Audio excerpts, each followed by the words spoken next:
Everyone, আসসালামু আলাইকুম। আমার YouTube channel easy art and cooking স্টুডিওতে আপনাদের স্বাগতম।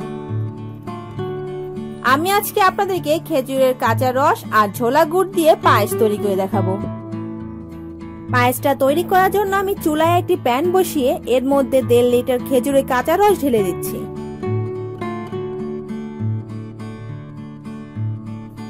এখন এই কাঁচা রসটাকে জাল দিয়ে একটু ফুটিয়ে নিচ্ছি।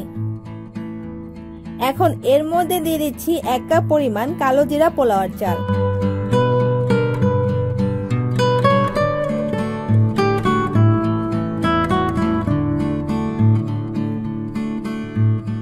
তারপর একটু নেড়ে চেড়ে নিয়ে ঢাকনা দিয়ে ঢেকে দেব একটা বলক চলে আসার জন্য।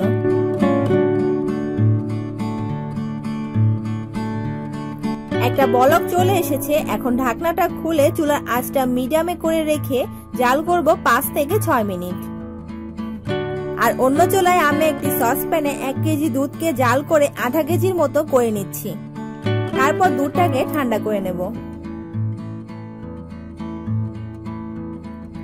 6 মিনিট পর দেখুন চালগুলো কেমন ফুটে ঘন হয়ে আসতে শুরু করেছে।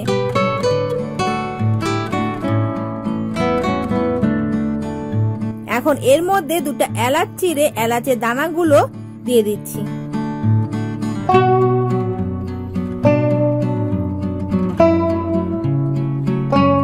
তারপর নেড়ে চেড়ে নিয়ে এর মধ্যে দিয়ে দিচ্ছি 1 কাপ পরিমাণে ঝোলা গুড়। 1 কাপ পরিমাণ ঝোলা গুঁড়ি দিতে হবে এমনটা নয়, আপনারা আপনাদের স্বাদ অনুযায়ী দিয়ে নেবেন।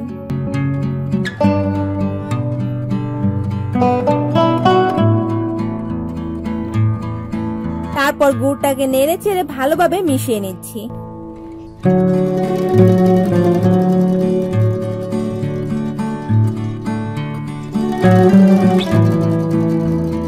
মেশানো হয়ে গেছে। এখন চুলার আঁচটা হাই রেখে জাল করব ততক্ষণ যতক্ষণ না পায়েসটা ঘন হয়ে আসছে।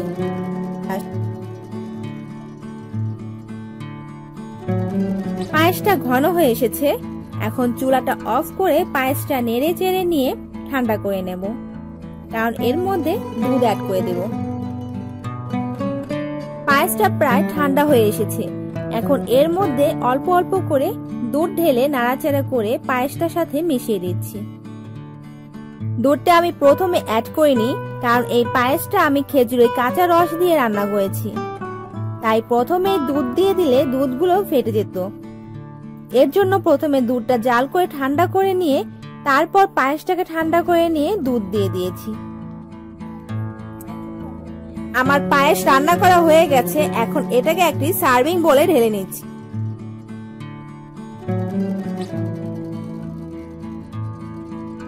তারপর এর ওপর কিছু কিশমিশ এবং বাদাম কুচি দিয়ে একটু সাজিয়ে দিচ্ছি।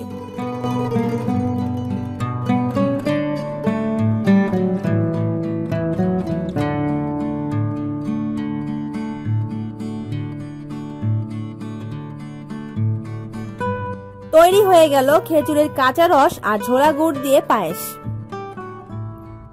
আমি আশা করব আমার আজকের রেসিপিটি আপনাদের সকলের ভালো লাগবে।